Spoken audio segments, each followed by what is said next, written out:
led by Speaker of the House, Supermajority Speaker Bill Howell. Mr. Speaker, good to have you with us, man. John, it's always good to be with you. Thank you for having me on. Happy New Year. Hope you had a great holiday, and please give our best to your lovely bride. I sure will. Thank you. Okay, now, this is off script, but tonight's big game, Clemson, Alabama. What do you think? Oh, gosh, it's going to be a good ball game, I think. Alabama's just awful tough, but I'm rooting for the ACC. I'm going to be rooting for Clemson. So am I. I think we're on the same page on that. I'm hoping for the upset, but you look at this Alabama team, I don't see how they're going to lose. But, hey, stranger things have happened. So Let's go Tigers. All right, we'll see how it plays out. Mr. Speaker, getting set for the 2016 General Assembly, the long session. Give our audience an overview, big picture. What's the objective? Well, we convene this Wednesday, January 13th, and we're going to try and build on the successes that we had in the 2015 session. We're going to continue to remain focused on strengthening Virginia's economy. You know, we really haven't bounced out of the recession like a lot would want us to believe. A lot of people are living on the edge. A lot of people are underemployed, have jobs perhaps, but they're not the jobs they're trained for or capable of. It's still a very weak economy, and we need to do what we can to improve it. And because of that, I think our responsibility of being good stewards of the taxpayers' dollars is even more important. We do need to continue to work on our schools, both K through 12 and higher education. We need to do what we can to improve access to health care without expanding a broken entitlement system. And we need to continue to fight back against the federal government and Washington overreach. I think the most important thing that we do in Richmond is write the state budget. And this is every 2 years we write a new 2-year budget, right? And that is this year. And I believe that you'll see the House Republicans lay out a broad, bold agenda that's going to offer real solutions that answer the challenges that Virginians face every day, like traffic congestion, educational opportunities, and the stagnant economy. So it sounds like in your state budget, you're really going to be focused on, two of the biggest issues in Virginia: jobs and traffic. And, a lot of people wondering, we had the big transportation compromise, Mr. Speaker, of 2013. We have these regional transportation authorities set up. We haven't really seen the results as of today, but I know they're on the table. But as I go around talking to people, those are the two things that I hear constantly is the economy and traffic, without a doubt. Yeah, there's no question about that, John. I take a more optimistic view on the traffic. We're generating significantly more revenue for the Commonwealth Transportation Fund, and just because of the nature of planning and building roads, it takes time to see the results. But, for example, and John, you've been to my office before. Yes. In Falmouth, and they fixed that interchange after struggling with it for 20 years on what to do, and the difference is just remarkable. And they could not have done that without the new money that we generated in 2013.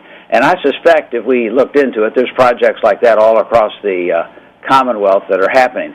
The big projects down your way, the congestion with the bridges and tunnels, up my way, the congestions on I-95, those are just huge projects that are going to take a lot of time and a lot of money, and candidly, they both are interstate problems that the federal government bears a lot of responsibility for, but from which the federal government's walked away. And so those are challenges, and we're going to have to look at new ways of developing these highways. We're going to have to see more public-private partnerships, I believe. I think the ones up in Northern Virginia have worked very well, and right. I think we need to continue to try and do a better job with those. Well, Mr. Speaker, the good news is there's a plan. I mean, when you go back to January of 2013, there was not a transportation plan in Virginia to fix the problems that we have. Now we have one, and as you're saying, it's just a matter of time accumulating the dollars, accruing them, and then making it work. I want to get to Medicaid expansion, dead in the water, no question, in this General Assembly. But the hospitals have now come out with an interesting plan, which they're calling the provider assessment. And basically what they're saying is, look, the big issue with Medicaid expansion is the Republicans were reluctant to go forward because they didn't want to pay the 10%.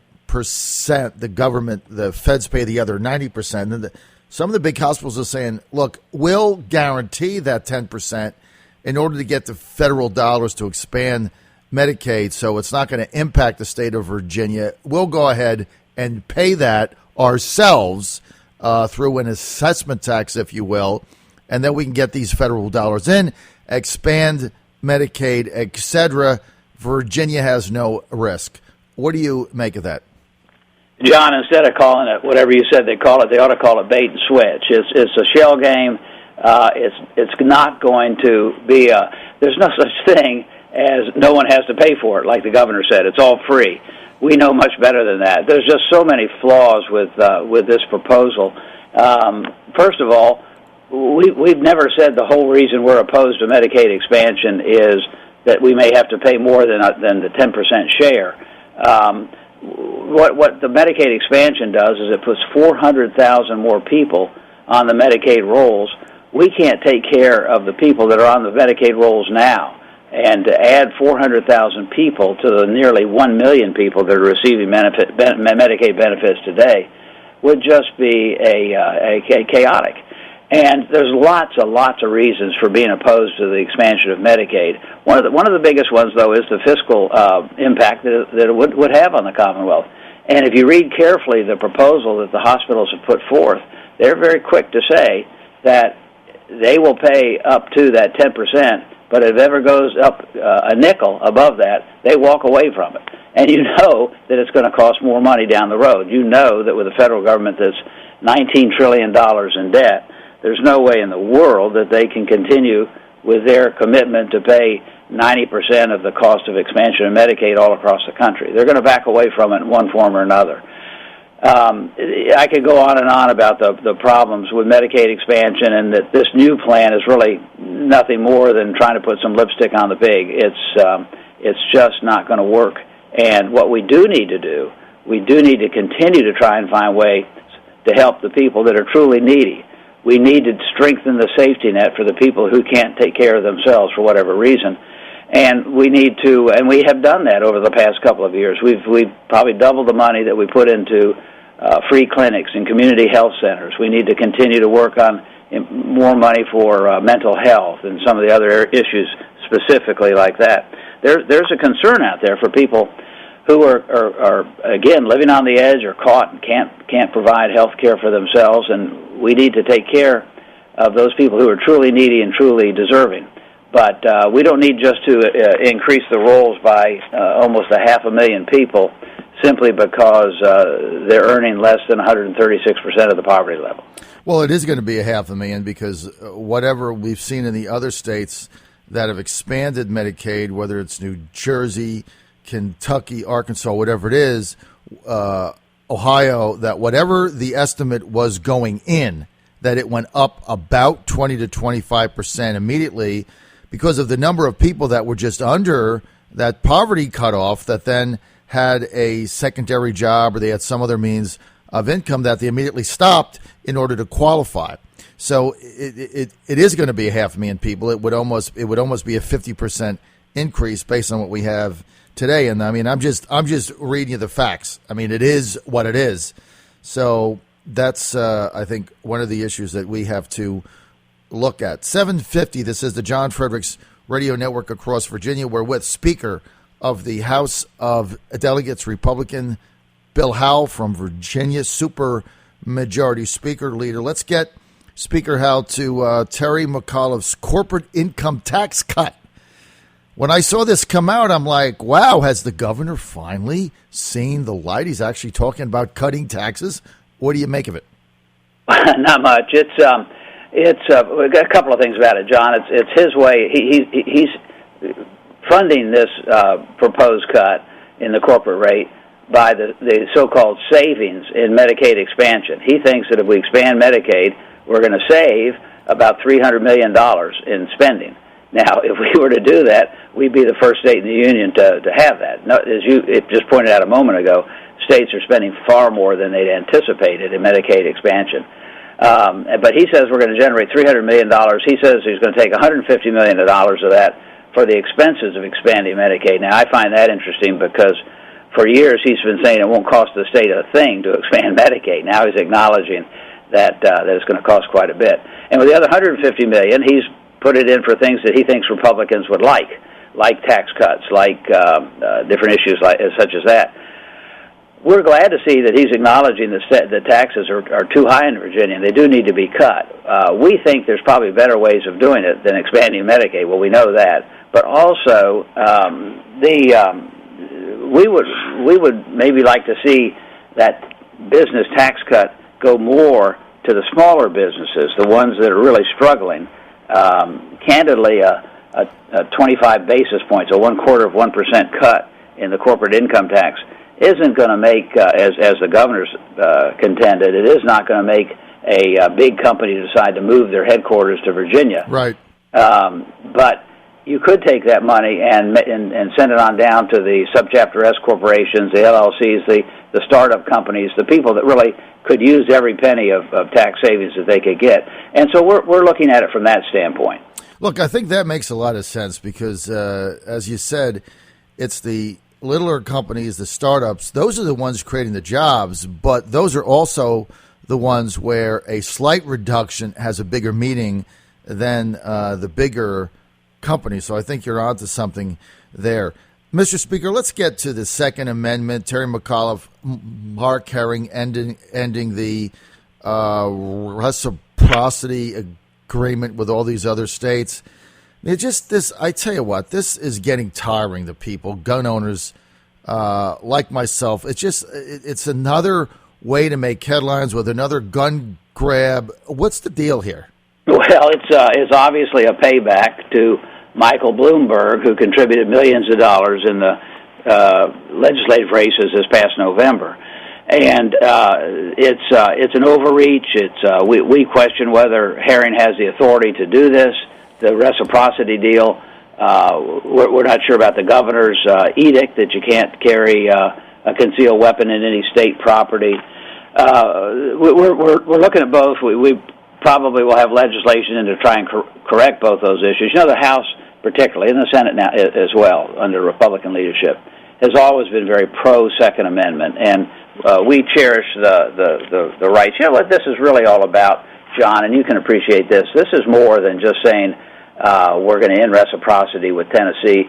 It's taking freedom away. These are freedoms that are guaranteed by our Constitution, and these guys are slowly taking them away from us. And so it's very concerning to us, and we need to turn up the heat and see what we can do to reverse the both of them. You know, I think so, and it's also for those of us that carry a gun like me. I broadcast when I'm in Richmond from the old Richmond City Council building at David's office.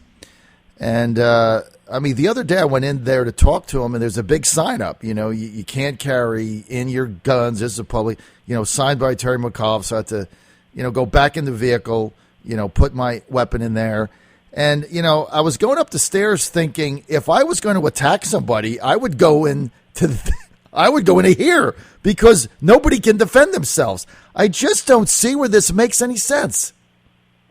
You're exactly right. And also, if you're going to attack somebody, you wouldn't be put off by a sign that says, "Hey, you can't have a weapon in here." Yeah, well, I know it's so stupid. You're not going to say, "Oh, well, I'll have to find some other place to shoot people because Terry McAuliffe says I can't have a handgun." John, what you need to do, need to stop carrying that Uzi with you. You need to just get a regular pistol and carry it. It's easy to disclose to keep. Chris, I'm in the business that I'm in. You never know. Mr. Speaker, your relationship with Terry McAuliffe has been strained for some time since he got in, starting with the government shutdown, the Medicaid expansion thing. The other day, somebody said you gave him a wink, and you're trying to be more friendly with him. Maybe you'll even show up at one of his infamous happy hours now. Define your relationship now with the governor. Well, it's not as good as it should be. I would grant that. I don't know when I could have given him a wink because I really haven't spoken to. He called on my birthday in May and left a message on my voicemail, and until he introduced the budget in December, that was I never saw him, never spoke with him. So there's not a constant conversation going on back and forth, which is a shame because it would be helpful if we could work together. He's very detached. He, to me, seems interested in other things rather than the day-to-day governing of the Commonwealth. But we'll make do. People recognize, and the governors come and go, but the legislature remains, and we'll get through it this year just like we have over the past couple of years.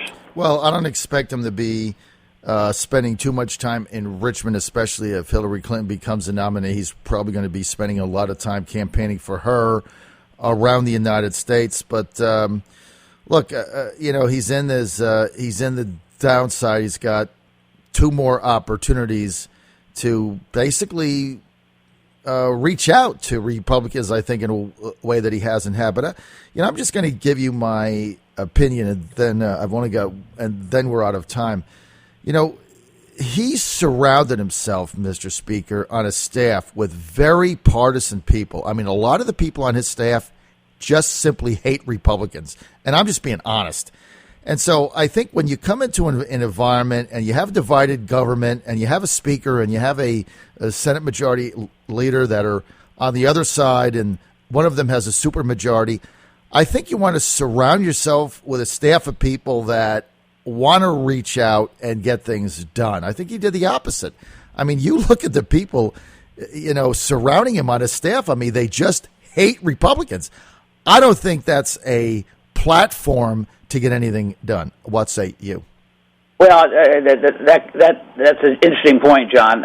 We have had some success working with a couple of the cabinet folks. Rick Brown, who's the Secretary of Finance and has worked for Republicans and Democrats, is an outstanding man. He just wants to do what's good for Virginia, and it's really been a joy to work with him in a lot of ways. Some of the other secretaries have done a good job as well. Todd Haymore, I think, does a good job in agriculture. Aubrey Lane, we've had some disagreements, but Aubrey Lane in transportation will always come and talk to you and work with you. But you're right. There's some other people in there that are pretty partisan, and I think they've got his ear more often than not, and that can make things difficult. All right, Mr. Speaker, one at a time. We want to thank Speaker of the House of Delegates, Supermajority Speaker Bill Howell, for being with us. Mr. Speaker, look forward to having you back in a couple weeks for an update. Thanks for being with us. Thank you, John. Appreciate it. All right.